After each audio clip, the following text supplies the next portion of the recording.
From the heart of the city to the edge of the world, telling stories of black kings and queens. It's Utah, baby. Every topic, every voice, like a new kind of pearl. Shining light on truths to make the future swirl. It's real talk, baby. El Frank and Shy Blue coming through, baby. Real topics, real stuff for the people, baby. Buckle up and let's roll with real talk, baby. It's real talk, baby.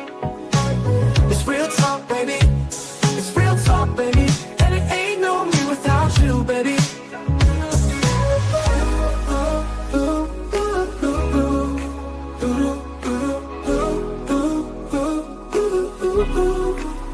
It's you talk, baby. And it ain't no me without you, baby. From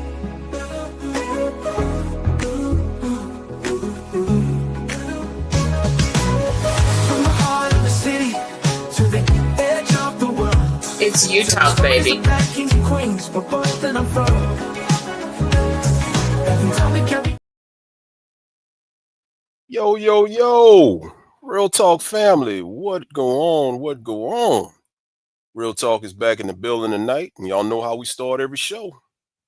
Ain't no us without you, baby. Real Talk family, we are going to have us a nice discussion tonight. We're going to, keep it brief, try to keep it brief, but depending on the energy of everything, we'll see how long it goes. First and foremost, shouts out to everybody that's here tonight. Sis seems to have some issues going on, so the show must go on. So we're talking about the government shutdown and its effect on people. Before we get into that, I got to get to the business as always. Shout outs. First shout out of the night, as always, has to go to the man, the myth, the legend, the proprietor, and the creator of UTalk and the UTalk Network himself, my little brother D. Devin Lloyd. What's up, brother? We love you, bro. Chat is chatting. What's up, Canes Raw? What's going on? Quella, how you doing? How you doing, friend? How you doing tonight? Good to see you. Thank you for being in the building. Second shout out of the night, as always, has to go to the super producer, the man behind the mechanics that keeps everything going and running smooth. Our guy, Mr. Marquise Judge, KJ Productions, is in the building. Thank you for all that you do for us, Marquise. We love you and appreciate you, bro. Third shout out of the night, as always, has to go to the man behind the designs and the merchandise, our brother, Mr. Joseph Benoit, JB. Appreciate everything you do, brother. Fourth shout out of the night, as always, goes to you, the viewing audience, live and the rewatch squad. And we thank you for just taking your time and taking moments out of your busy schedule to kick it with us on these different shows here on the UTalk Network. So nothing but love and appreciation for all you guys as well. Fifth and final shout out, as always, has to go to my wonderful co-host, little sis Miss Shy Blue. Once again, she's having some issues, so we'll see how things go if she can get on. But for right now, we're going to run this thing. So we're going to get into it. I'm going to put the link up in a little bit. I just want to kind of give a preface to things. Oh, and real quick, for those of y'all that don't have it, please go get the UTalk Podcast app. Very important that you get the UTalk Podcast app, because moving forward, not just here, but on the sports shows and all of that, you're going to have the podcast app to be able to access the interviews with some of our high profile guests. And then it's a way for everybody to keep in touch with everybody. We have that chat section in there and all of that. That way we don't have to wait until we just get here with a live show. Anybody can go in there. You can put a message up. We're family, so we can definitely keep in touch as family. So definitely go get it. On your Google Play, on your Apple Store, you just type in UTalk Podcast, the letter U, space, talk, space, podcast. It's going to come right up. You know the logo with the microphone and Sebastian, the Miami mascot. Download it. Join us. So we're getting into it tonight. We are talking about the government shutdown and its effect. There's a lot of stuff happening. There's a lot of blowback, obviously. November comes in here this weekend. The holiday season is about to be upon us. And it's just not a good thing right now. Not a good thing at all. The reason why the government shutdown came about, and I think it's a lot of conflicting stories, and this is something that we have to be versed on and we have to understand, because you can't just listen to what the media say, because we all know the media, they like to twist things. And what we're going to do is, for anybody that's been affected by the shutdown, if you're a furloughed worker, government worker, if something you got going on, because there are a lot of government programs that have shut down, we want you to come on and tell your experiences if you have that. But the biggest problem that happened is the government shutdown happened October the 1st because the appropriations bill and the spending limits and all of that, all of the structure that they were trying to get for the next fiscal year, they could not come to an agreement on spending. And because they could not come to an agreement on spending for the next fiscal year, the Republicans, who, as we all know, they control the House, they control the Senate, and they have the White House, they had the power to shut things down. Now, they did want to open it back up, but Senate Democrats, they're voting against it. Now, here's the thing where you got to watch what's happening with the media and media representation and portrayal. It's been said that the Senate Democrats are holding things up because of the health care and wanting to have health care for illegal immigrants. Well, I did some research and I talked with a few people, and I come to find out that is not true. That is not true. They do want a lot of illegals to have it, but that's not why they're holding up the vote to open up back the government.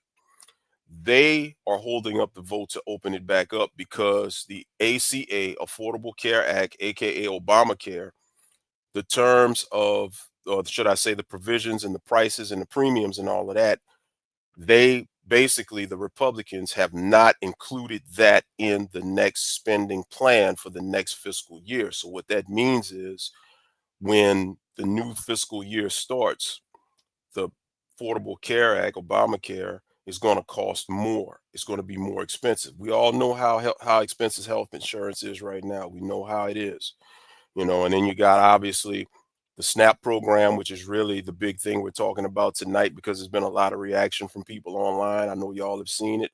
You got WIC that's going to be affected. Medicaid is going to be affected. Lots of things are going to be affected. So what I'm going to do right now is I am going to put the link up, and we're going to invite you to come in if you have your thoughts, if you have experiences, if you've been affected directly. It doesn't matter. You know how we do. We want y'all to join in, and we want y'all to partake in this discussion. Double A, Antonio Abner, what's going on, brother? How are you doing tonight? So the link is up right there. So hit that link if you want to be a part of this discussion, and let's talk about it. So, the first thing I want to get into real quick while we're waiting on some feedback is who's actually affected. Now, I think a lot of people don't understand that you have furloughed workers.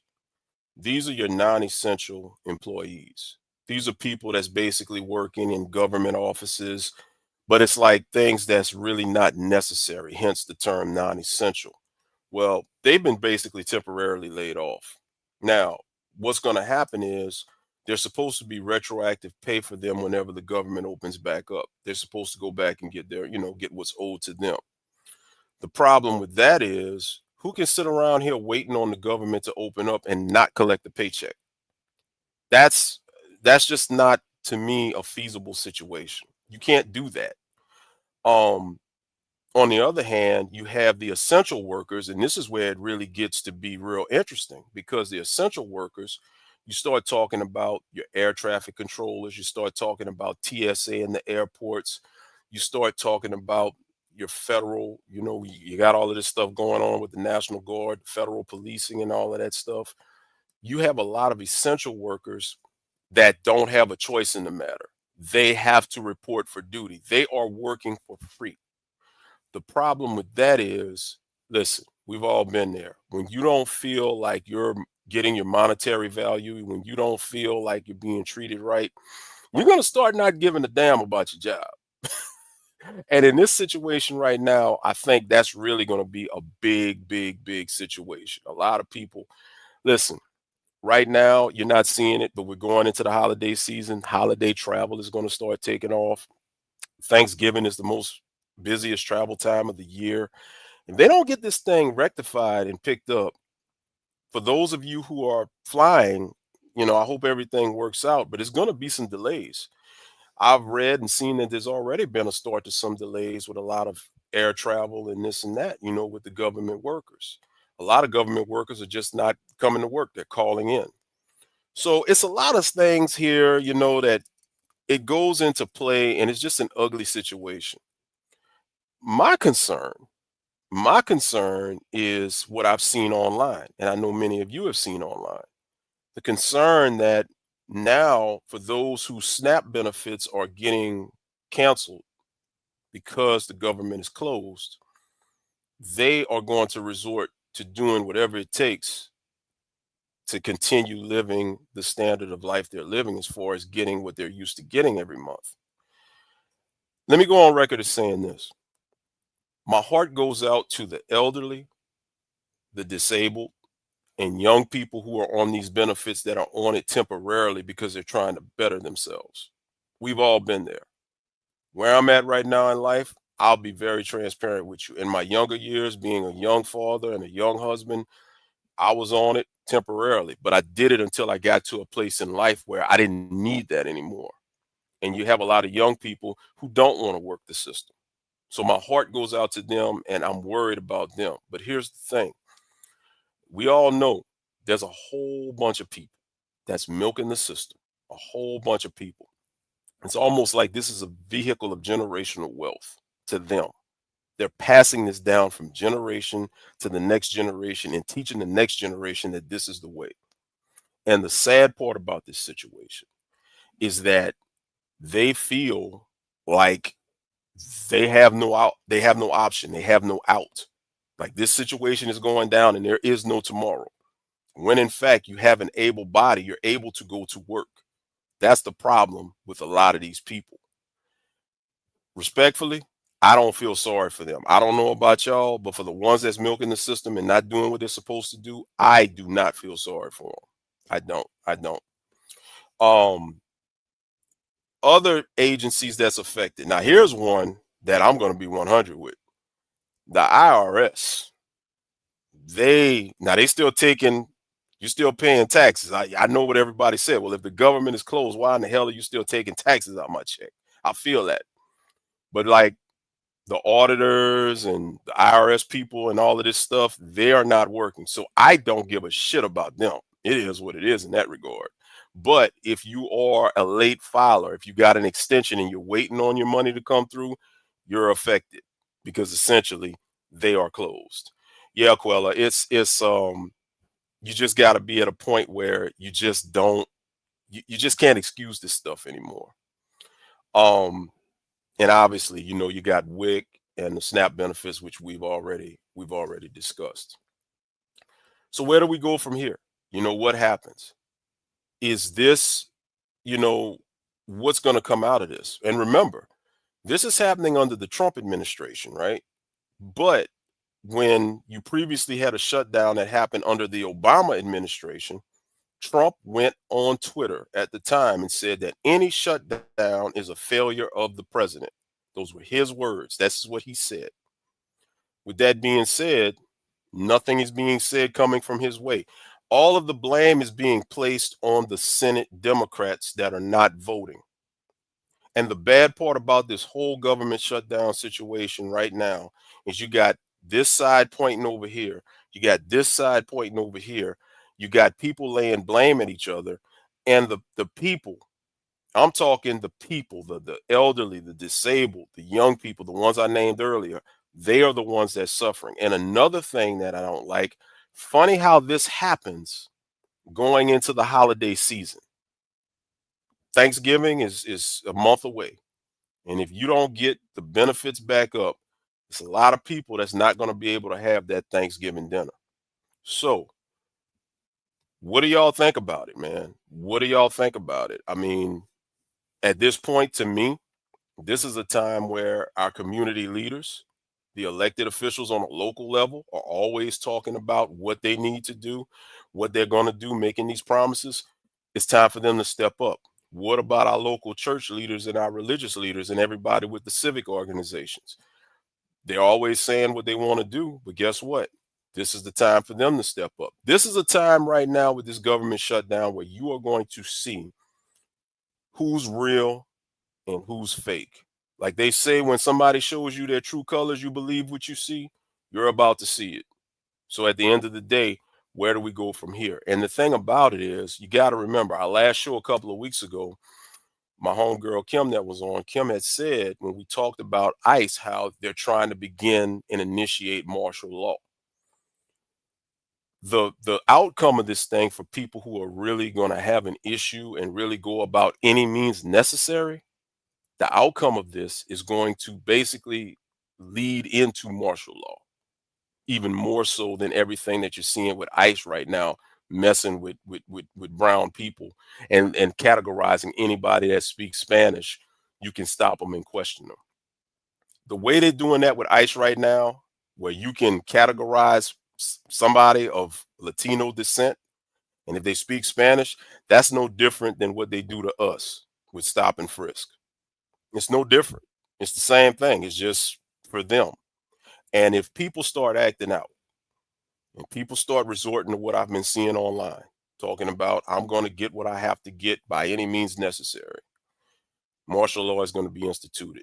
Help me out, chat. I don't know if it's true. Put in the chat. Let me know. I'm seeing, what up, Fila? How you doing? What's going on? I'm seeing online that Walmart, and like I said, I don't know, because you don't know what's fake and what's real anymore. Is it true that Walmart is actually going to resort to curbside pickup and online only? Because I saw something online. I don't like believing all of that stuff, but I've seen it a couple of times. So help me out if you know about that. What we got here? Trump is an animal and this country is in trouble. Facts, facts, facts, facts. And the thing about it is the representation of EBT. We got to go there. The representation of EBT has always been us, people that look like us. When in fact, the biggest percentage of people on EBT are many of the same ones that voted for Trump. They wanted this change. And it just ceases to amaze me how we are demonized and categorized as the ones that everything that's bad in this country, they try to put it on us.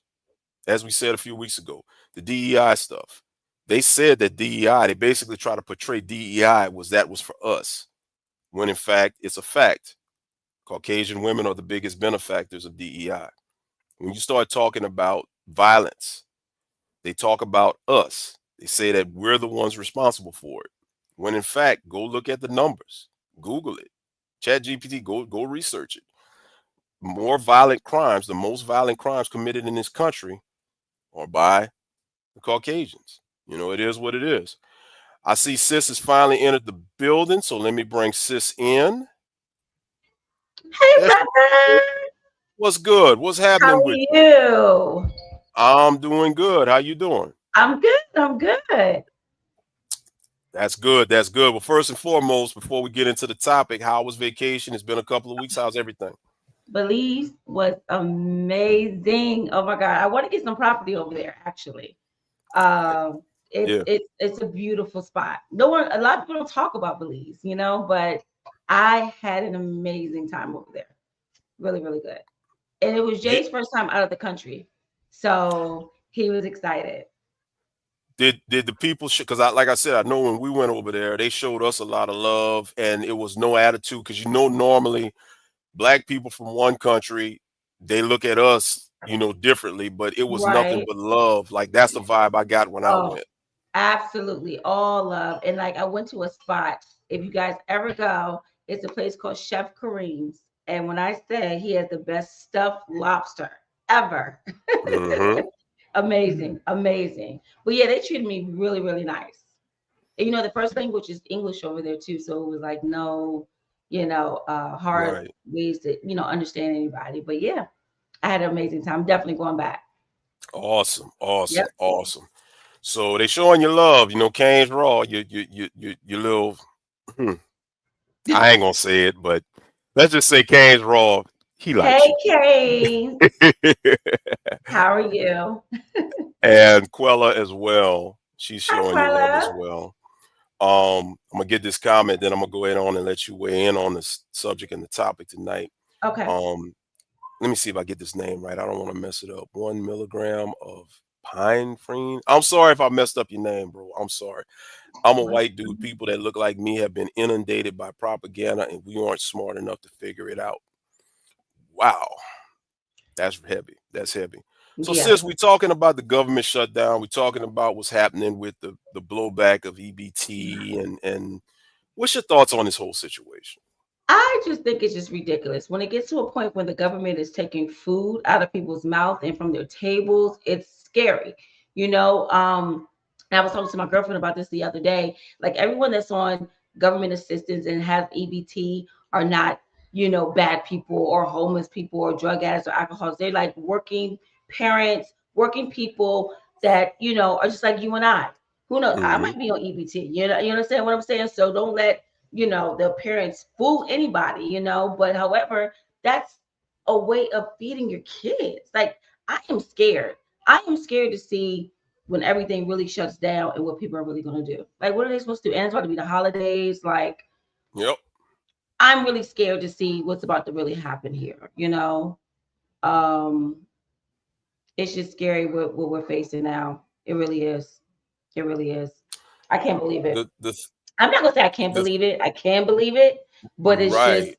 so shocking that it's like actually happening. Like, yeah, I'm really afraid. The thing about it is when I look at everything that's on the table, we're thinking it's just the retailers and everybody in the stores that have to worry. I mean, in a sense, I mean, this new generation that's really tripping and wilding out because their benefits are essentially stopped. I mean, I'm not trying to fearmonger, but they can, look to people's houses and come to your residence. And if they see, like, if you get DoorDash, your DoorDash is sitting on your porch or whatever, and then you go outside, somebody swipes it. Yeah, If you do yeah, Walmart delivery, your groceries are going to be taken. I mean, people are really saying that they're going to do what they have to do by any means necessary. And it's yeah, like, look, I know how I get whenever I don't have what I want and I'm older. I get aggravated, but I have control. And I bring myself back down whenever things ain't going my way until I can make things happen. But a lot of these younger people, they ain't thinking like that. They they're like, not. They're it's bad. not. But what are they supposed to do? Like That, just think about it. Say you're depending on the EBT to provide for mhm. your family and put food on your table on the table. Where's this money going to come from?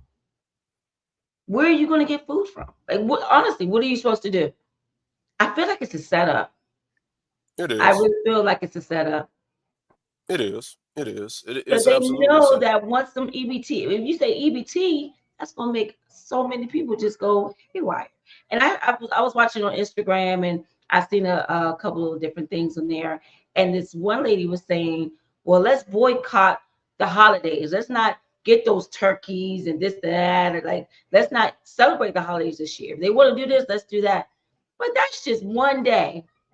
What are you going to do like to actually for the people who needs this food? We're not just talking about the holidays.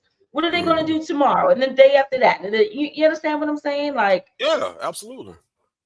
Absolutely. James what Ross are they said, supposed someone try to their luck with me, they won't be hungry anymore. But do? yeah, What like sis, I you're I right. I don't know. I don't know. It's a great, But you see, that's why I'm and saying, then like, what about the? no, go ahead, go ahead. No, go ahead, finish. No, I was just about And to then say that's like, why I said previously, real quick, that's where it's on mhm. these elected officials locally, these civic organizations that's always, in the community, having these events and stuff like that. We give our money to these civic organizations, community leaders, the church Right. leaders. This is where it's time for them to step up. You say, as a community leader, you say that you are for your constituents and your people, then it is what it is. We have a guest, but I'm gonna bring him in. But real quick, if you want to make your last point before I bring our special guest in. I also seen on Instagram, I think Grubhub is it? They're giving out I think $1 million worth of foods to like 300 different food banks.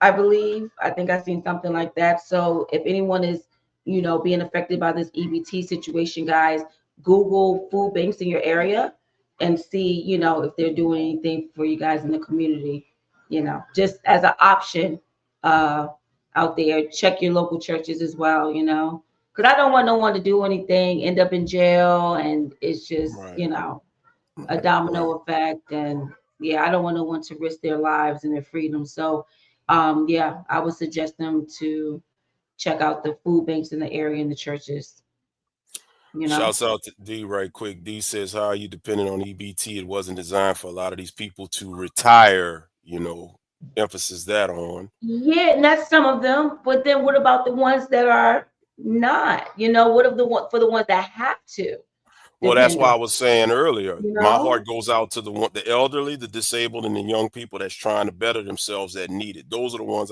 I care about. Now, Yeah, personally, I ain't gonna lie.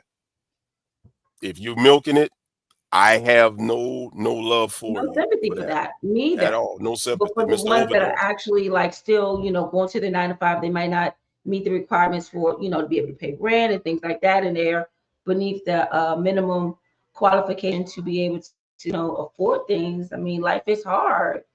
A lot Right. of people are not even making the average amount to pay rent. So a lot of people, Facts. yeah, there are some people that's taking advantage, but there's some people that are not. And I'm concerned for the ones that are truly, truly on it because they really do need it. Same. That's what Same. I'm concerned for. Same. Mr. Overdose says HEB's doing food drives in Texas. That's a real good grocery chain What out is, there in Texas. yeah, I never heard of HEB. HEB. Yeah, they out there like in Houston, Dallas. That's a Texas chain. I've seen them when I ran out there. Quella Okay. says in her neighborhood they have food Food banks for bank. food, which is awesome. And finally, we got Antonio Abner. They said that's what Trump wants to be able to implement martial law and the military for the Absolutely. people to get out of control. The seeds have been planted. But sis, real quick, let me go ahead on and bring on our guest. I'm gonna give a quick introduction. Yeah. I actually got into a conversation over the weekend, man. I met this brother on TikTok. He had a live going on, and I jumped on the live, and we had a good conversation. It was a multicultural live. It was myself and him, black people, and we had some extreme right leaning Caucasians, and the conversation got pretty deep. And Okay. we kind of went into this discussion a little bit, but he's Mhm. very much well versed on a lot of the stuff. He follows a lot of what's happening, and I asked him to come on tonight to give us some insight. So without further ado, coming to the stage, Real Talk, please give a warm welcome to our guy. He's a first time visitor to the show. Yeezy, what's up, brother? What I love about it ain't Kanye West. This is a Yeezy I can get down with. What's up, bro? How you doing tonight? Hi, Easy. Okay, Ah, maybe. we don't hear you. Yeah, unmute you. See if your mic. Can you hear my microphone now? There We we go. got you now, loud and clear. What's Listen, up, I brother? don't even think all is hooked up. I got in here late, so y'all You just got good? the raw audio. How y'all doing? Good. Bless, How are brother. Bless. you? How are you? How are you? I'm good, man. That live we had the other day. I always go into these places. By the way, shy. Shy. Yes. Well. But no, those lives, man. It's just kind of something like it's a passion for me, right?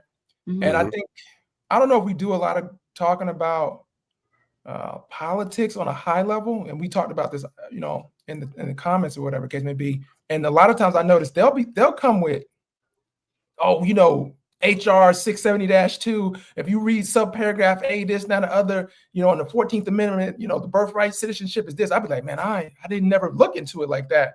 And so I like to be able to articulate myself and be able to break it down. I'm not a lawyer or anything like that, but I'm like, this dude over here work at a trailer park over here quoting the Constitution at me. And I'm like, I don't really know. Like, so Right. that's just like my thing. You know what I mean? Yeah. Yeah, definitely, definitely. So the other day when we was on live, and I'm gonna give you credit, I'm gonna give you props because, and I'm gonna let you go into it more. I kind of gave a little synopsis of it earlier. The misrepresentation of how because I was fooled for it. You had to school me on it about how they're saying the Democrats, the media is portraying it like they want to hold this thing up for illegal immigrants to get it, but the actual fact was the premiums and the Affordable Care Act. I know you're well versed on it. Can you kind of go a little bit deeper into that for our viewing audience so they can understand what's really going on with this shutdown? Yeah, absolutely. I don't know where the speaker's coming from. This is very important. So there's information on one side that's saying that, so the government shutdown in that bill, okay, there's always a bunch of, what do they call it? Pork. right? Mhm. Extra spending on BS that don't nobody care about. Right. Transsexual mice in Rwanda, something like that, some research on something like that. And they say, hey, this is why they're holding up the bill, right? But I think you got to look a little bit deeper into it because they wouldn't hold it up for that reason. What happened was Obamacare, or the Affordable Care Act, right? The subsidies that got extended in 2022, right at the tail end of the pandemic, so to subsidize anybody that's on the Affordable Care Act, to Mhm. keep that premium lower, because they didn't want consumers, right? Because if you're shopping for your private healthcare insurance on the Obamacare, or you go look there, you're probably looking for affordable healthcare. And that doesn't mean that it's necessarily cheap, because it's expensive. Healthcare is expensive. So what they're saying is that subsidy is going to expire. And everybody that's on ACA, the premiums are going to tick up. And I said, here's the key. If anybody that's typically in the coalition with Donald Trump kind of breaks from the pack, I said, one of the people that's not voting for the CR in the House is Marjorie Taylor Greene. Why is she not voting for the House? That's the real reason. She says the constituents wherever she is in Georgia, I don't know where she's at. Mhm. I believe that this is going to significantly hurt my constituents that are on ACA, affordable healthcare, and she's a what do they call it? She likes to attack the libs. She's a big Donald Trump supporter. If she steps aside, I think that's something that we should listen to. So that's kind of from what I gather from the news, Mhm. I'm gonna get That's this deep. comment right here. Mr. Overdose says the ACA provides subsidiary benefits that have an expiration in 2026. The Republicans are okay with knifing their own people by letting that subsidiary expire. Have the day you voted for. Right. That's exactly what he's talking. So when he says 2026, I'm not sure. From what I'm reading, it ends at the end of this year. So 2020, January 1, 2026, or December 31st. Right? The fiscal, I think the next fiscal year is, because the fiscal year ended at the end of September. So I think the 2026 fiscal year started Next October the October. 1st. Yeah, So yeah. even though technically we're still 2025, all of this is because the next fiscal year they can't get all of the spending provisions settled and all of that.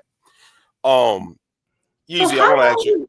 how long Yeah. does this last? Like, is it just going to be shut down until the decision is made? Do they have an expiration date? Like, well, we only can shut it down for a certain amount of time, or could it be shut down for however long? Are you asking me?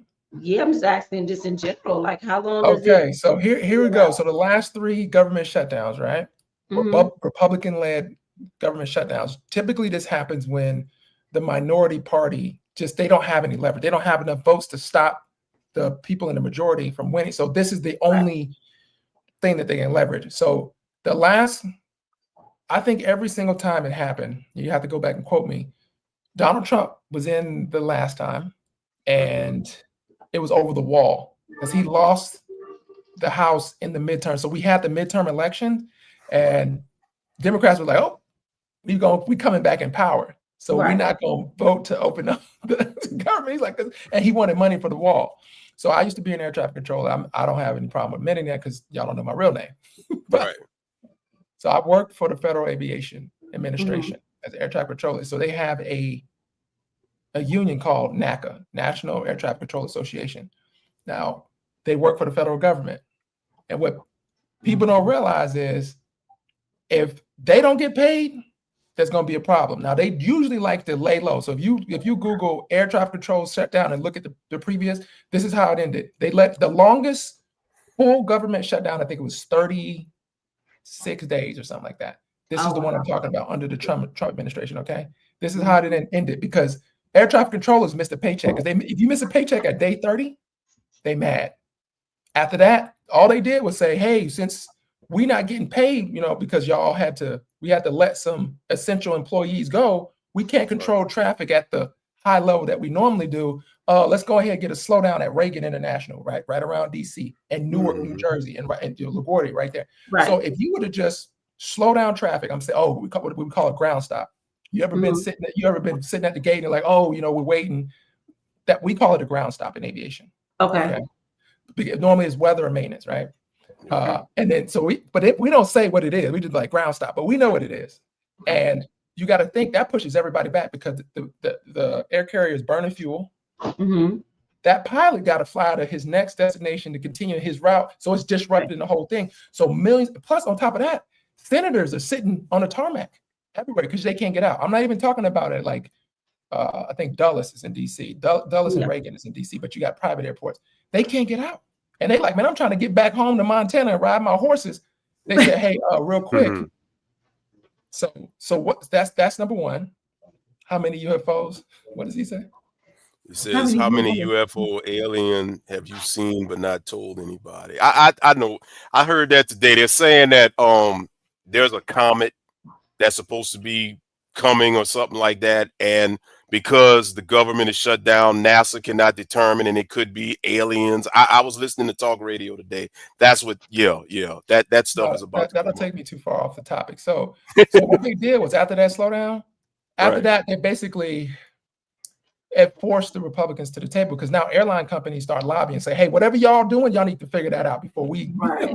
And usually that's how it goes. So the two previous shutdowns before, typically they will pass. The 16 major bills, usually something on that matter, but the agencies that they want to pay that's most important as the military.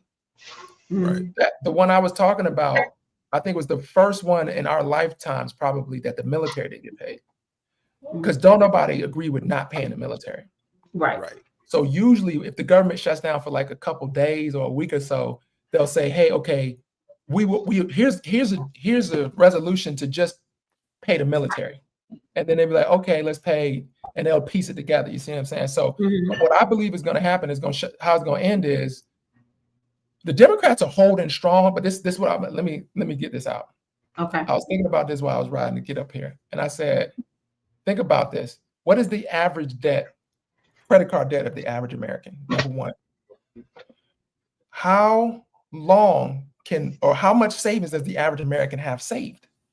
If you Google how most people don't have enough savings to get through 1 month without a paycheck, meaning that we're going to hit the 30-day mark, okay, which would be November 1st, would be 30 days, which means somebody's going to miss a paycheck in the government. You know who the biggest employer in America is? Who? The federal government. So let's say 56% of people can't make it through one paycheck without missing something, right? Also, we know that credit card debt, what's the average credit card debt? So most of us are, real talk, most of us are living, keeping up with the Joneses. So most of us are already hanging on by a thread. We missed the paycheck from the money we're supposed to get. So now we're starting to see defaults on mortgages. We're starting to see people not paying their credit card bill. You see people not paying and think about it. I'm going to just be honest because y'all don't know me. I'm just keeping it a buck. You know you can go like 59 days without getting it reported on your credit report, right? Because it's 30 days after the day is due. See what I'm saying? So like if you have a mortgage due like January 1st and you don't pay it by January 31st, they're not reporting it because it's like you still within that 31 and 59. Yeah. There's some people that's in that 31 to 59 already. If they miss one more paycheck, they're going to be 60 days late. So now this is going to trickle down because the man ain't getting his money up top. The bank ain't getting his money. Capital One Auto Finance not getting his money. Yeah. Renters ain't getting their money. And I think we're going to see a decrease in the GDP, right? And that, so I don't think, I keep people saying it's going to go on for like 60 days. I was like, there's no way it's going to go for 60 days because what month are we going into? November. It's the holiday season. Yes. Hey, that's not happening. We'll have it wrapped up before Thanksgiving. Yeah, that's what I believe. But I was thinking that because you can't. I think it's more of, I don't want to say a scare tactic. That's bad terminology right there. But I think it's more strategy to have it entering November because you're going to be scared that it's going to go into the holiday season. But by Thanksgiving, they're going to have to do something because you got too many people that will be affected at that time. So I don't see it beyond then. I mean, something has to give. I wanted to ask you, let's transition to some of these attitudes that we're seeing online. You know, we're all responsible Black people, you know, everybody here. But you have quite a few who are getting online. And I've seen, and I'm just going to keep it a buck here. I've seen white people get online and they're concerned. They're voicing their concerns about possibly not getting, well, they're not going to get their benefits now. But it's like, what am I going to do? I don't know what to do. It's like they're concerned, but they're, you know, they're holding the line. But then I see our people getting online, just like you saw in the promo. I don't give a shit what nobody say. I'm going to get what's mine and y'all ain't going to stop me. I'm coming to fuck you. Like, where do we go as a people? Because we're already under attack. They're trying to get us for stuff we had nothing to do with the Charlie Kirk situation, right? So if this stuff gets carried out, and you know, in some places it will, where do we go from here? Because now you know how the good got to suffer for the bad. Right. Where do we go from here in that situation? Well, for me to answer that question, bro, I will honestly say that's why I was mentioning the food banks and things like that. I think this is a time in our life right now that we have to come together and really help each other out. You know, like if there's people that can maybe afford a couple of groceries for their neighbors, or, you know, someone in need at their job that you know that they're struggling with something, like help each other out. If you know of a food bank, like some people was putting up here earlier, mention that, put it on your social media, you know, do when you're doing your stories, or you want to, you know, post this or go shopping, post where there's some assistance, you know, things like that. I think this is the time we should come together and not automatically think of violence and think of breaking the law and being upset and angry. Of course, the first emotion you're going to feel is the anger. You're frustrated, you're mad, you're hungry, you know? So of course they're about to get on here and acting crazy. But I think that this is a time where we need to come together as a family and help each other out. Honestly, that's how I feel. Easy. Can you hear me? We got Yes, you. we can hear you. Yes, sir. I switched to my AirPods. Okay. As far as the attitudes that we're seeing from both sides, right? And it's very contentious, is essentially what you're saying. So what do we do to de-escalate, essentially? Is that what you're asking? Yeah, basically, yes. That's a very hard question to answer, because there's a lot of people believe so strongly and so passionately. And I think in our minds, we see an enemy, an adversary. And so we have in our minds, like, okay, whatever it could be. If you're on the left, you'd be like, oh, these, you know, MAGA people, and they hate all Black people and they racist, right? And so they all charge up. By the time they meet somebody who I would say loves Donald Trump or something, so now they're just like, oh, yeah, that's the guy, that's my enemy. You see what I'm saying? And then vice versa. It's like, oh, these blue-haired liberals, they're out here and they tried to take out the president, right? Like, think about that. And so how do you have a conversation with people when everybody's so riled up? And you know, even in your household, if you're having a conversation with your spouse, right? Somebody you love, you can't have a productive conversation with someone you love without everybody calming down.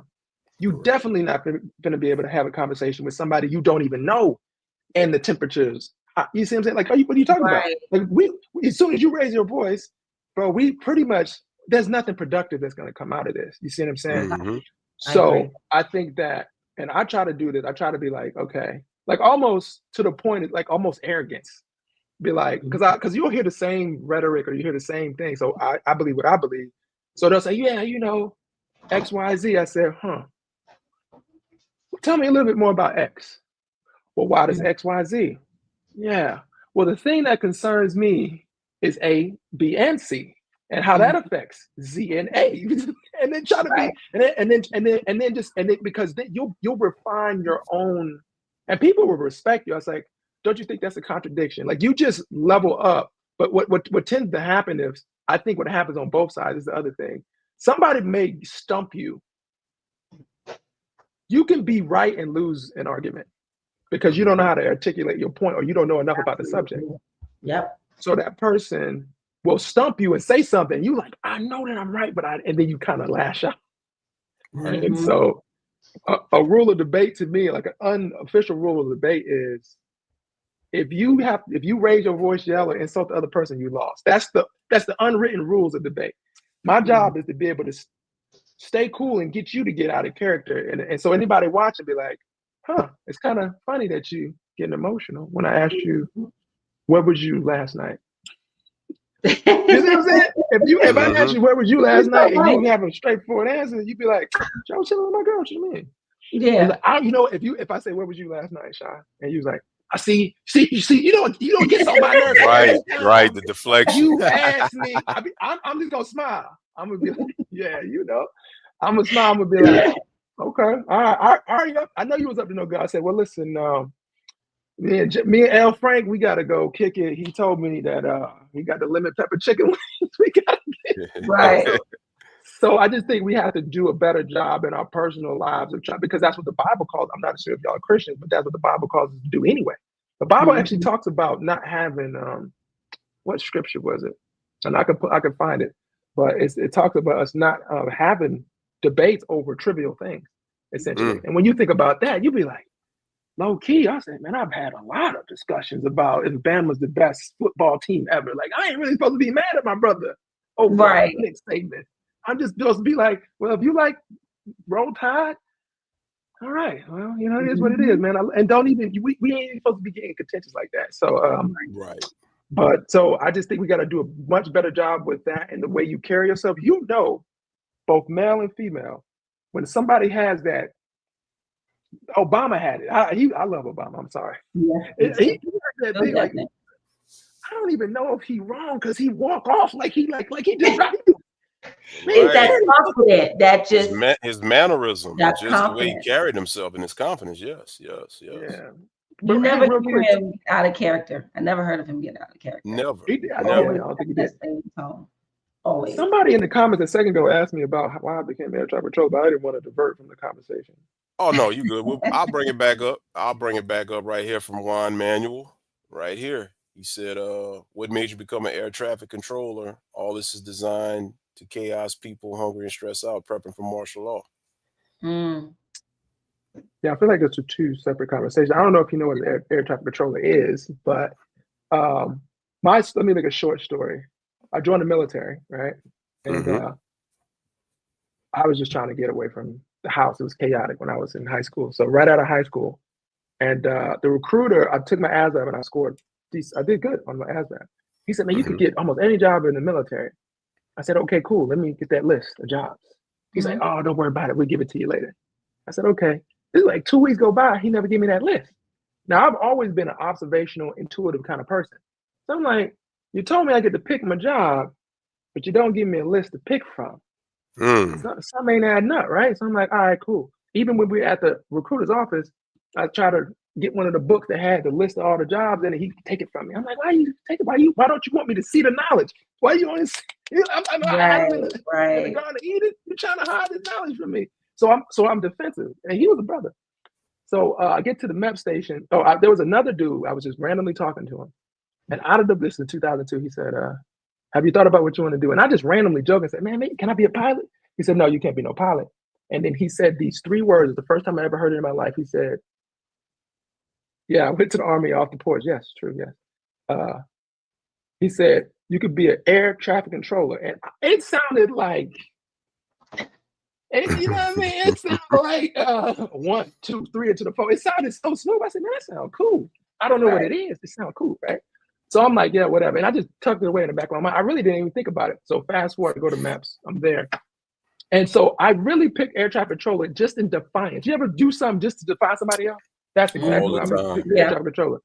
He was like, so what do you want to do? I said, you know what I want to do? I want to look at my list, bro. So he just kept pitching these jobs at me. He's like, you want to do this? You want to do that? And I was like, I don't know what none of those things are. How are you going to ask me if I want to do something that I don't know what it is? I don't care what the name of it is. So he wouldn't give me no list. And so we just sit there uncomfortably. I don't know if you ever sat across the desk with somebody uncomfortably silent. And then the Lord said, ask him about air traffic control. So I looked up, I said, hey man, do I qualify for air traffic control? The look on his face was worth $1 million. He's like, And then he got to typing on the keyboard. He's like, da, da, da, da, da. Next thing came out of his mouth, tried to talk me out of it, which talked me into it because he said, well, it was April 2002. He said, well, if you pick air traffic control, there's a line for it. You can't get into October 1. I said, I've been to plenty clubs. If there's a line outside, that's the one I want to go in. I'm like, why would I want to go on the line? You just told me, you offered me everything that nobody wanted and tried to hide me the thing that everybody wants. Give me that. I don't know what that is, but the fact you hid it from me must be good. I get up just out of defiance, like, give me my job, brother. Yeah. Walked back to my recruiter. He said, what job did you pick? I said, air traffic control. He said, that's a good job. I said, man, why you didn't tell me what the job was? Second day, I go to the MAPS commander, the female. I sat down and ended the story. I said, she said, well, what job did you pick? I said, it was in Columbia, South Carolina. I said, I picked air traffic control. She said, oh my God, I've been here for 3 years. You're only the third air traffic controller to come through here. I left out of that MAP station. I said, Lord Jesus, I don't know what I just picked, but everybody seems to think it's good. It must be good. Yeah, so it was, and it turned out to be good. So that's the whole. It had nothing to do with the end. I mean, at the time before 9/11 had already happened, and I was just trying to survive. If you ever been in a situation where you're just like, bro, I think we all came through that period of time when we're leaving our parents' house. The Bible talks about just trying to find our way. That's literally all I was trying to do. Right. Like why do you think that he was trying to keep the list from you? Why was the list why would they want to keep that? So all the branches, the Marines, Navy, and Air Force, you do not get to pick. They you take a test and they say, hey, listen, this is all we got. Tacos, chicken, and you know what I mean? That's it. Right. So the Army's like, well, listen, this is what we're gonna do. The Army, we're gonna let you pick your job, but it's just a sleight of hand. So they won't tell you all the jobs there are, because if they told you all the jobs, like they got 00 Bravo, like you can play the tuba. Like, hey, I want to play tuba. Did you know that you could join the military and play the tuba? No. And if you say, hey, I was told that. I played the tuba in high school, and when I was getting ready to graduate, when we had college night, we had the military people, the Army was there, and one of them told me that. So yeah, but I'm like, nah, I'm not going in the Army. I wasn't built for it. I wasn't. Yeah. I wasn't, trying to leave home and deal with that. But yep, that's true. My son's about to test to be in the Air Force easy. So that's why I was asking that specific question. My son, what'd you say? He just graduated high school, and he's interested in going into the Air Force. He's about to take his test. So good man, yeah. We had asked questions about the jobs and all that, and the guy was just, because my son was like, I want to do IT. He was like, oh, that's hard to do, and he was being like really discouraging, So, but yeah. Why? That's the problem that I have. I'm hearing what Yeezy's saying with his experience, with your son, what Neff's going through. If I want to do it, obviously I've done some research to an extent. Yeah. Now I need a little bit more information, but hey, help me out, because I might be the next IT guy down the line that might do some major things, and you're going to discourage me from doing it by not giving me an open path. Exactly. He kept pushing being a cop. That's when he kept pushing. He was like, you could be a cop. You could be a cop. And my son was like, okay, that's cool. If, that's all I qualify for, but I know I'm going to score well. So I want to focus on being in IT. So, yeah, that's interesting. You said that. Yeezy, you got a question here. It says you could have been flying an F-15X, whatever that means. I guess that's the type of plane. If you had the desire to, someone manage your perception of what you can be. The ASVAB test tells you we're capable. So, thoughts on that? Yeah, no, he's just saying. So an F-15EX is just a model, like a special version of F-15. What he's saying, and he's not lying. I think a lot of, in my particular case, and so your son is shy, and Frank, I'm pretty sure you have kids. Is that I really wasn't poured into when I was young. It just, that's the way it is. There's no sob story or whatever. So. I didn't know until recently. I'm telling you, until recently, I just really thought that nobody just never spoke anything positive. So I was just like, bro, I would always just take the back seat, wouldn't really say nothing. I just really, and I don't know, man. But I mean, it's all good. Everything happens for a reason. I'm not tripping. I'm just God's good. You feel me? So I'm good. Yes, sir. All the time. So what was the second question, bro? Someone said something about the martial law question. Yeah, let me go bring that up. Pull Because it I think back we up had right just quick. Yeah. answered that Juan first part of that again. question about him. Juan's bringing the heat. He says, Mm-hmm. question, who does martial law benefit? Suppress the people, suppress negative voting, income. These Machiavellian tactics are not new. Autocracy doesn't happen by accident. Mm. Thoughts, Yeezy? What do you think? Are y'all kicking it to me first? Oh well, you're the guest. You're the guest. I mean, Oh, I mean, I'm like, I don't want to bogart the combo. No, you So, good. yeah. Okay, I'll go so first. okay, go I'll ahead. go I mean, first real quick. go ahead. Yeah. Yeah, I'll go first real quick. Honestly, there's an agenda. You know, the last time when Trump was in office or coming out of office, there was hints of martial law. People were saying that martial law could be instituted because the fear was that he did not want to leave. Consequently, January 6th happens, right? He doesn't calm down the masses when they were certifying the election last time for January 6th. So it didn't happen last time, but there were rumblings. And here's the thing, correct me if I'm wrong, Yeezy, but I've never known a president to hint at wanting to implement martial law. I've always only seen his supporters that doesn't want to see a change hint at implementing martial law because it benefits them. That would be my answer. Mm-hmm. Can you bring it back up because I want to read it to be able Okay, to. I got you. Yeah. There it is. There's a lot. There was a lot in that sentence. Who does martial law benefit? Comma. Suppress the people, suppress negative voting and income. These Machiavellian tactics are not new. Autocracy doesn't happen by accident. So, what's the intent of martial law, right? So here, and you read the definition of martial law, because I'm not like, it's not like something I use on an everyday basis. Martial law is the temporary imposition of military rule in place of civilian government. The temporary imposition of military rule in place of civilian government. What are we seeing right now? We see the National Guard being deployed to these democratic cities. Now, again, that's where, when he says the Machiavellian tactics, if I'm not mistaken, if I understand Machiavellian correctly, the reason that some people in America are not really batting an eye that the National Guard is being deployed to these places is because it's being deployed to people that they think are the enemy. And the person who's deploying those people are on their side. Mm-hmm. They haven't considered that the pendulum might swing the other way. Right? So to make sure that the person that's in the executive branch, which is the president, doesn't, and we're not supposed to have that power to do so. And I get it. So he has been pushing the boundaries of his job. No president, what I was saying was, no president has had more cases put before the Supreme Court than anybody. Like literally, when Donald Trump says something, he already knows. Think about it. Right before he ran the second time, he was already talking about running for a third. He done already thought about what he's going to do so he can get the Supreme Court to say, "Hey, listen, I got this coming your way.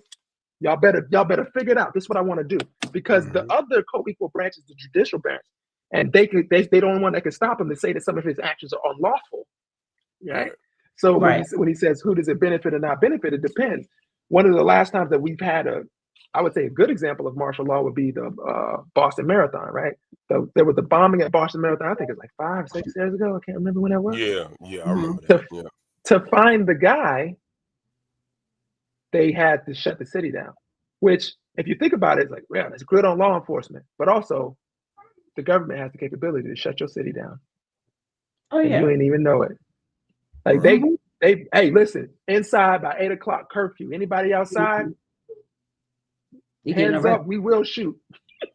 Yeah. You know what I mean?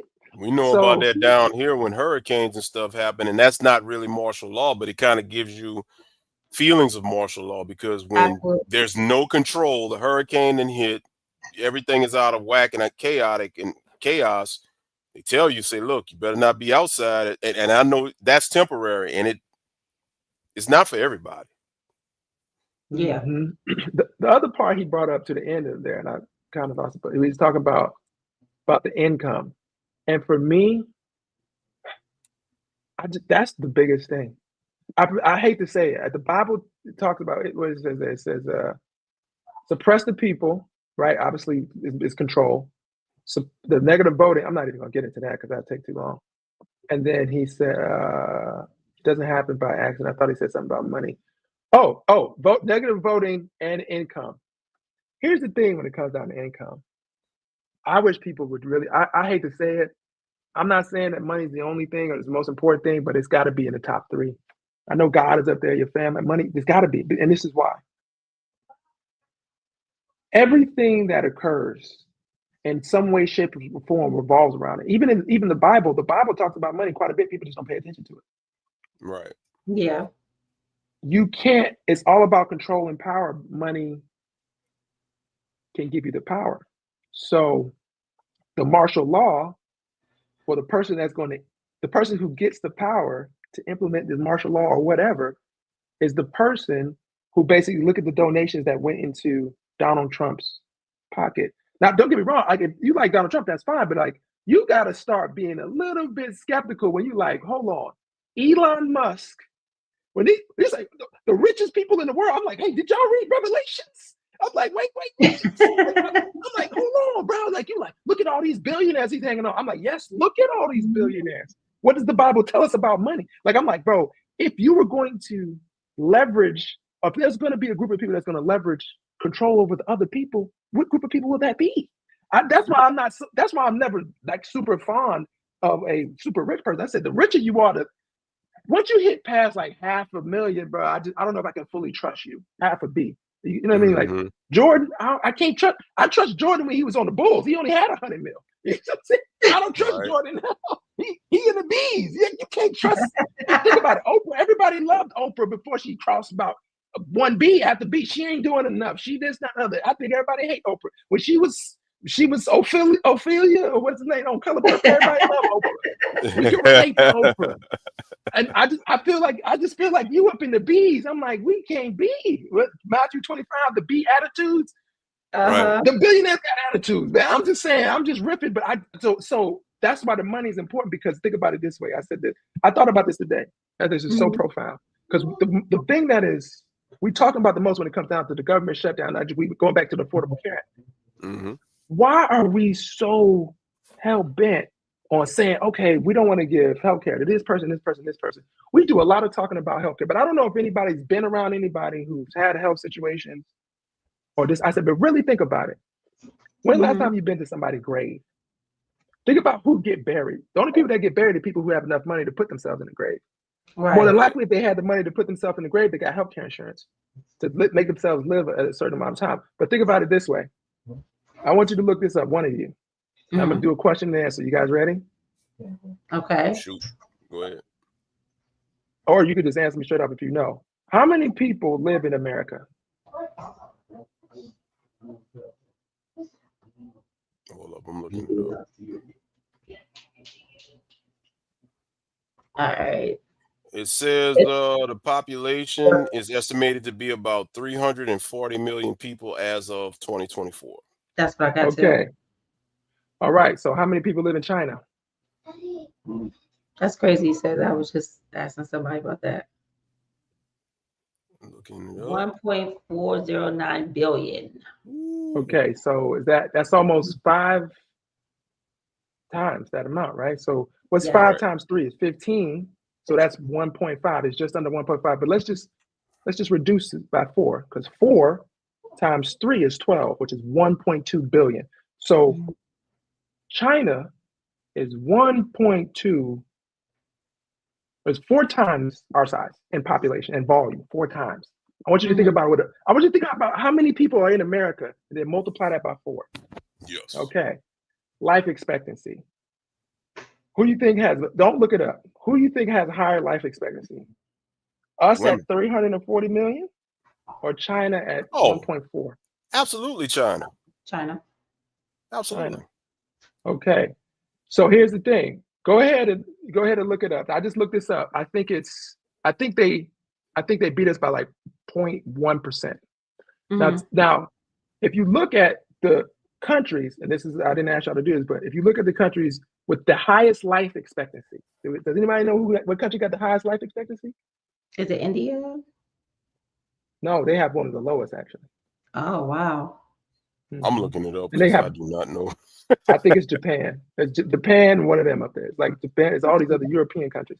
While I was driving back, my wife, and they read off, and I could read it to you if you want to. Oh, I have to look it up, but I said, I look at the countries. Now, some of these countries are small. So they It say, says I'm getting Monaco #1, San Marino #2, Hong Kong #3, Japan #4, and South Korea rounding up the top 5. South Korea. Didn't we help them beat North Korea?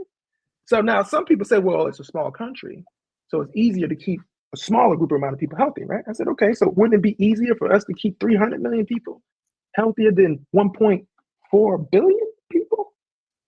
True. That don't make no sense. Okay, so they say, why is healthcare? They say, well, why is healthcare so good? If you put why is healthcare so good in any one of those countries, and that's what they said. You go to Canada. This is debate with Canada. They say, oh, they try to tell you Canada's healthcare is not that good. Who has a higher life expectancy, Canada or America? Canada. It got to be Canada. Right, but they'll tell you, oh, they hate their medical insurance because it's terrible. They come visit us. I said, they come visit us, but they outlive us. How's that possible? Right. Okay, so let me wrap this up. You said, where are you going with this, Yeezy? I said, this is what it is.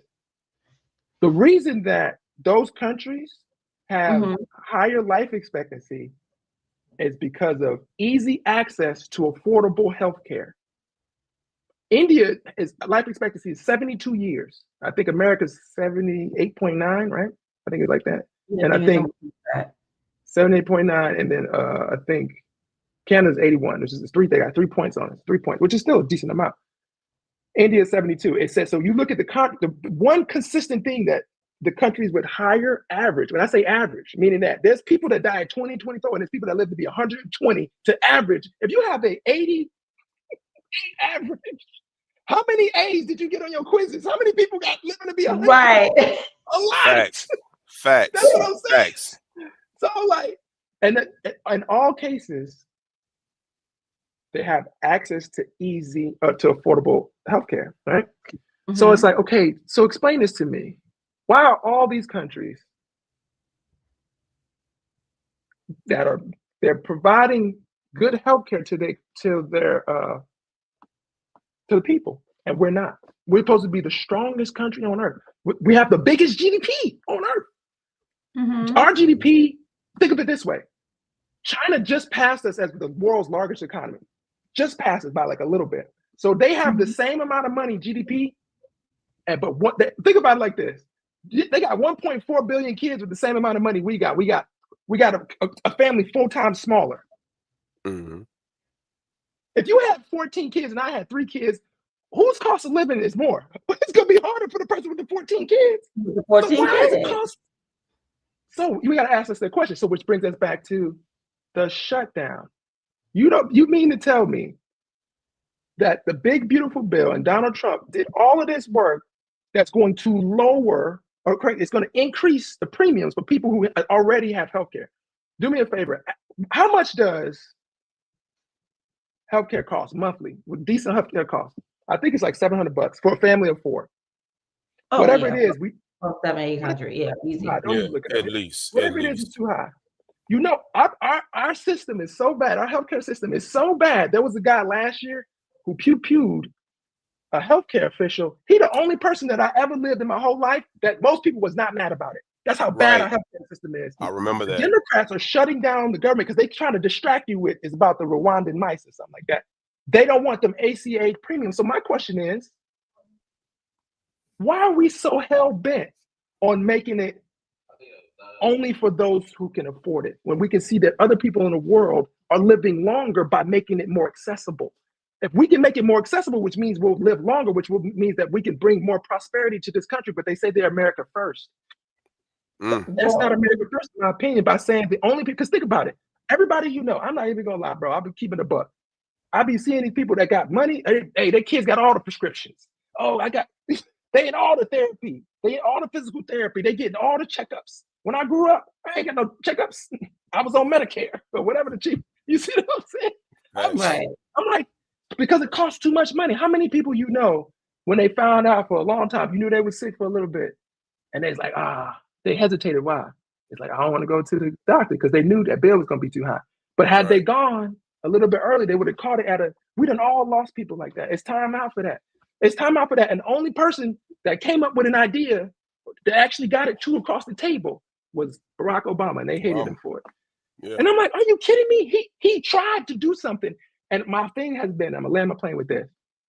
All this time, y'all still haven't come up with an alternative to make healthcare more affordable for people. And you don't think that has anything to do with prosperity in this country? What do they say? Health is wealth. That's what they teach you.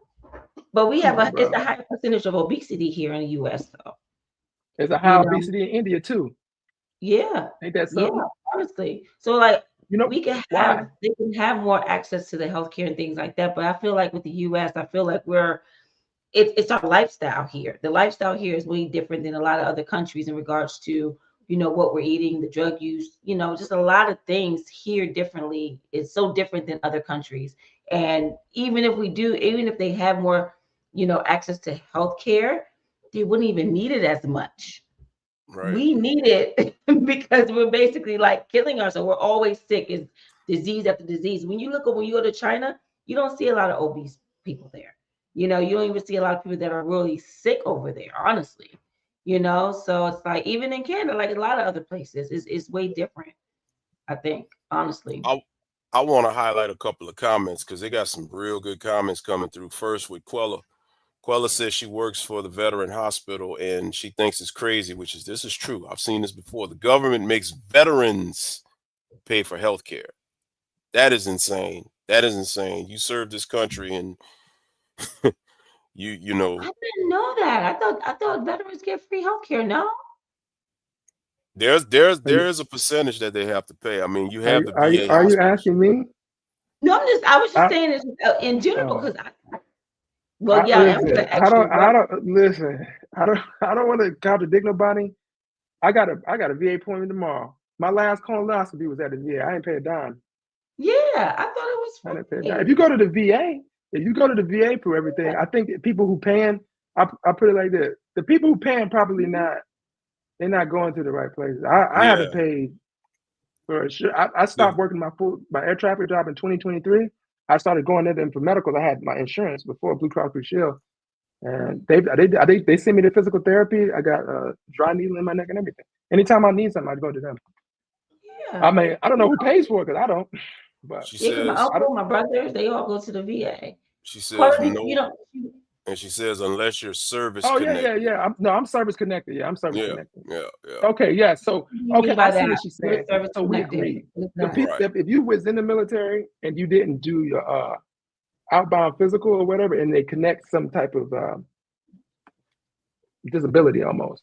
But to be honest, that's a game too, because when we were active duty, them folks, they was telling them, hey, right before you get out about the year, start going to sick call, just telling your back hurt.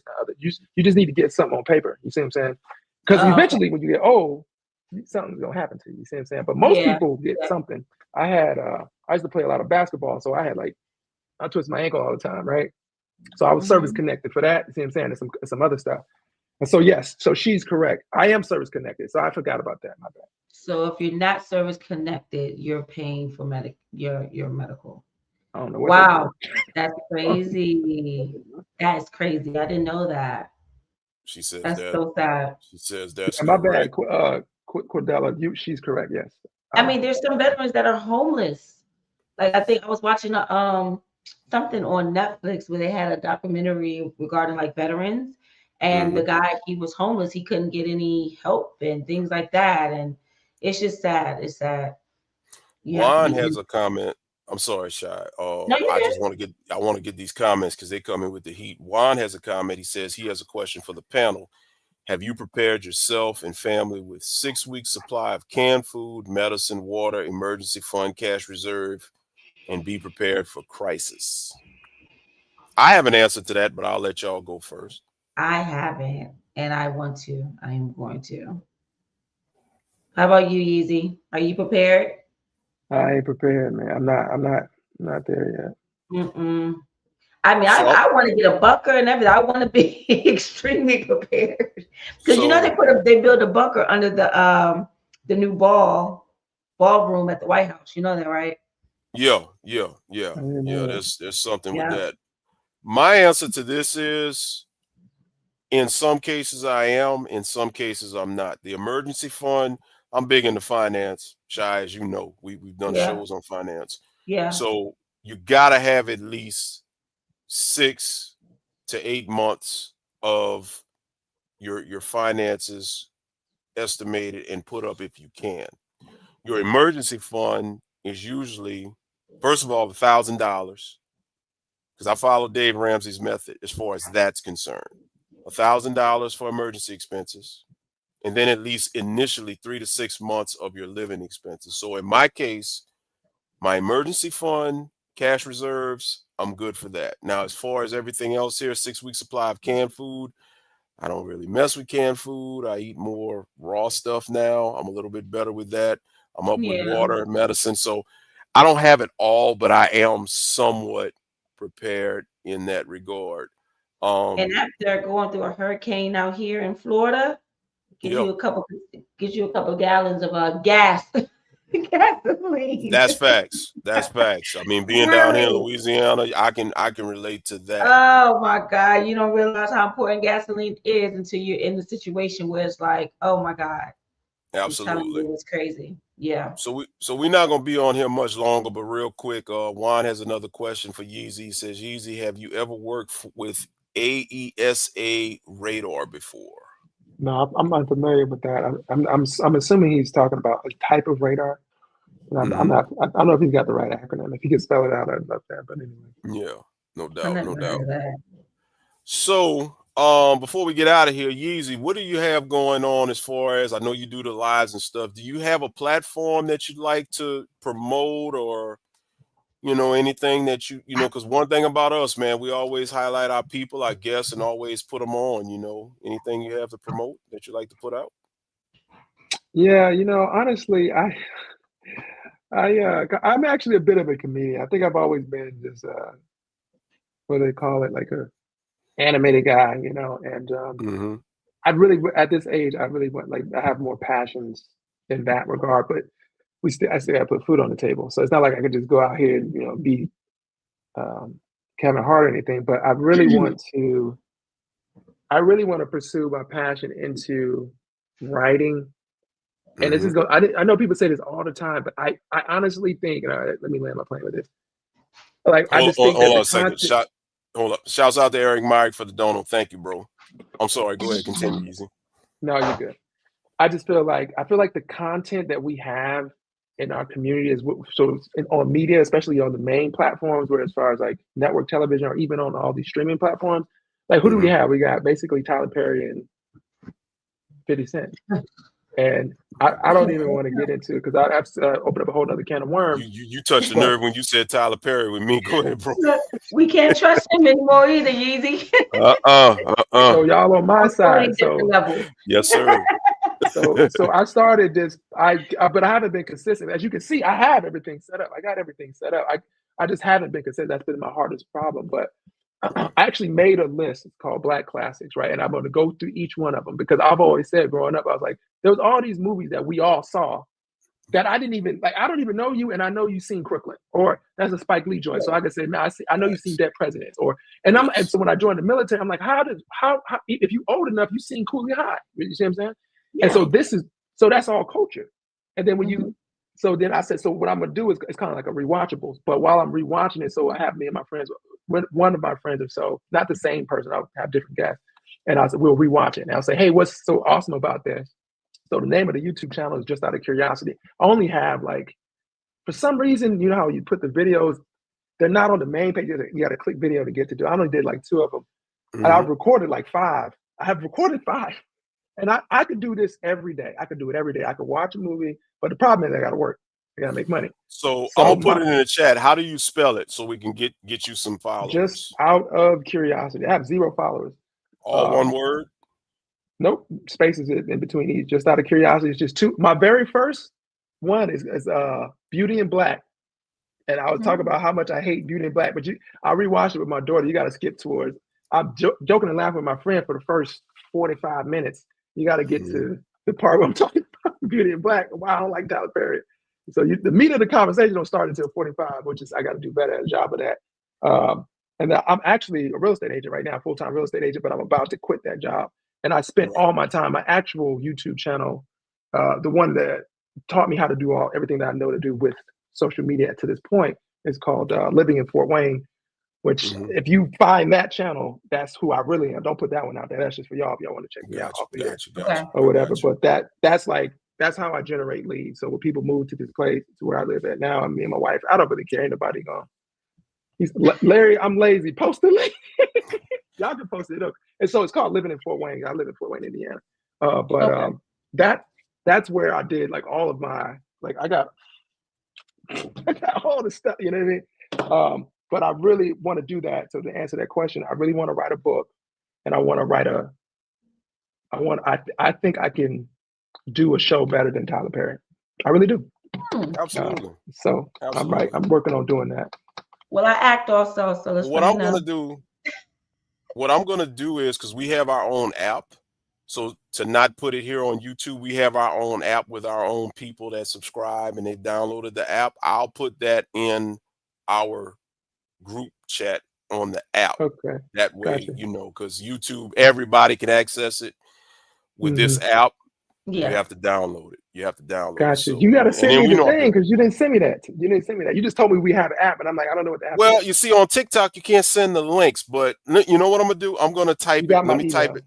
I'm going to send you the email. I'm going to send it. I got your email now, so I will send it to you through email. So, but brother, I have enjoyed the conversation. Like I said, I enjoyed the conversation over the weekend. What was her name? Christina, I think it was, in the chat. That conversation got Sierra. It was the other day when we both checked her. She was she a MAGA supporter? Yes. Sierra. She made me yell at her. Like I don't never come out of context, but she got me so angry. Sis, Easy will tell you, this lady got me so angry. I went off. Yes. I was. You must have been livid. She was saying some very, very stereotypical you were stuff. The one when you had the uniform officer. We was in that chat where they were talking about the lady who got. No, it was. She had the boiling water. Not that one. Okay. It was the one. It was the one about, we were talking about, is the country better off with or without Donald Trump? And she came on there talking about.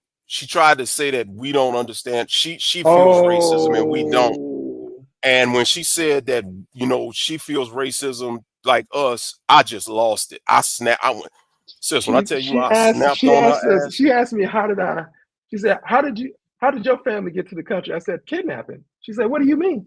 She said, what do you mean? She said, so how do you know that you're the man? I was like, because I was L. Frank. I said, what you want me to do? You want me to school this lady? Yeah. These white people are walking among us every day. I got it. That's crazy. I cussed her out. I mean, when I tell you, I cussed her out. She said what she said, and then I told her, and she kept talking and cutting us off. Oh, that's what pushed me over the edge. Yeah. And when I'm telling her, and Yeezy told her that, when we get stopped, it's way different than when you get stopped. Because when we get stopped, we don't know what, the character that's stopping us. You just have to worry about making sure that all your papers are in order. You're gonna, well, I get scared every time the police stop. I'm like, lady, would you shut the fuck up? Like, I lost it. Like, what? I lost it. I came out of character that day. She asked by me. the end of the show, did she get it? Did she wake up? She wound up leaving.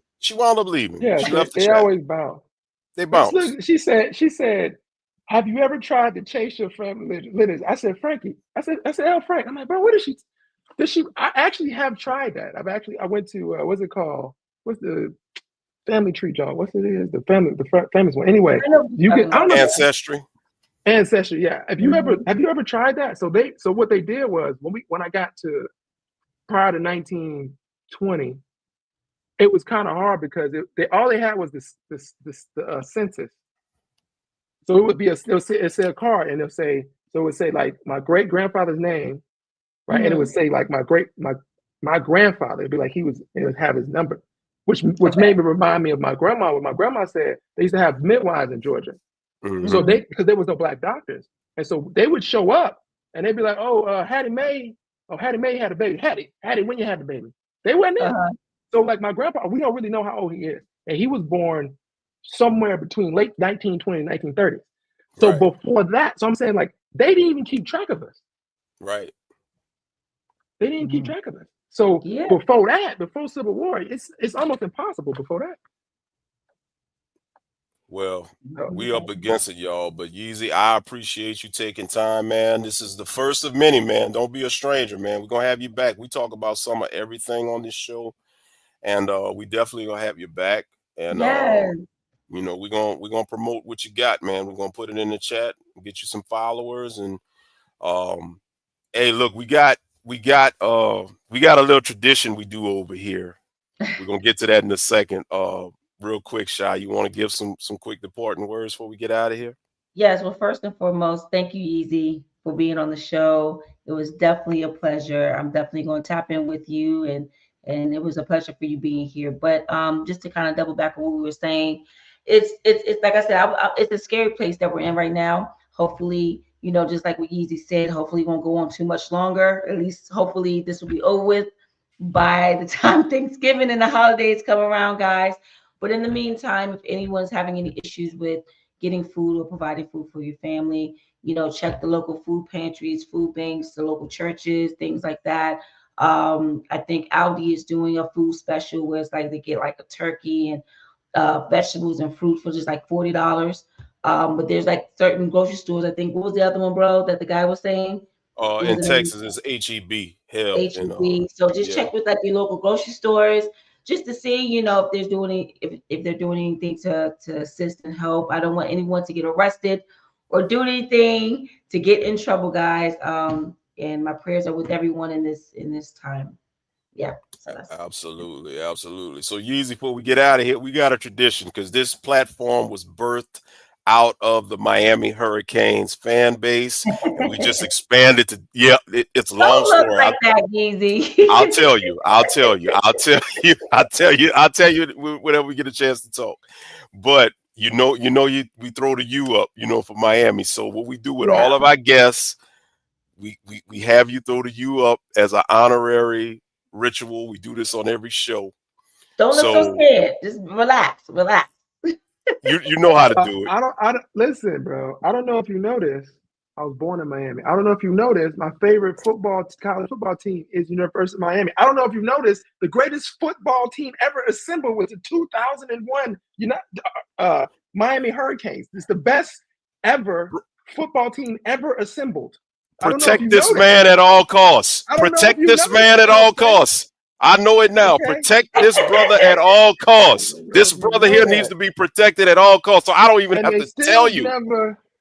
They still haven't won an ACC title, and it's getting on my nerves. Well, hold up now. Wait, don't put a damper on it. But anyway, so you already know how we do it. So, bro, hey, you got to tap in with our hurricane shows. So, listen, y'all know how we start every show. You know how we end every show. Yeah. Ain't no us. Throw them up, y'all. Tell them, sis. Without you, baby. Yeah. It's real talk. Check us out next week, man. Listen, Wednesday, we got Eric Dickerson coming on the Hurricane Show. Thursday, no, we don't have a show Thursday. Wednesday is the actual hype show for SMU. We're going to have Eric Dickerson. Yeah, we had Jimmy Johnson. Bro. I'm going to send you the link for the app. You can go see what we did. Yes, sir. No doubt.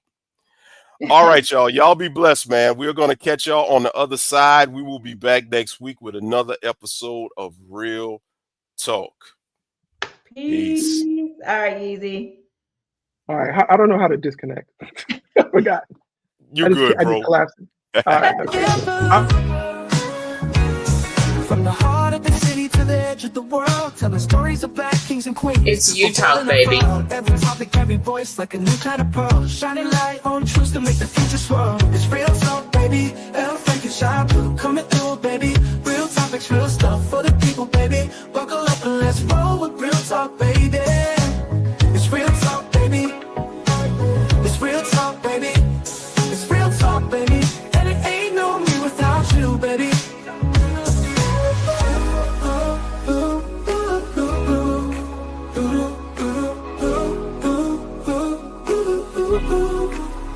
It's you talk, baby. And it ain't no me without you, baby.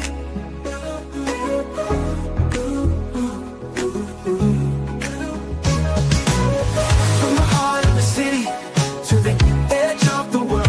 It's you talk, baby. Black kings and queens, we're both in a fur.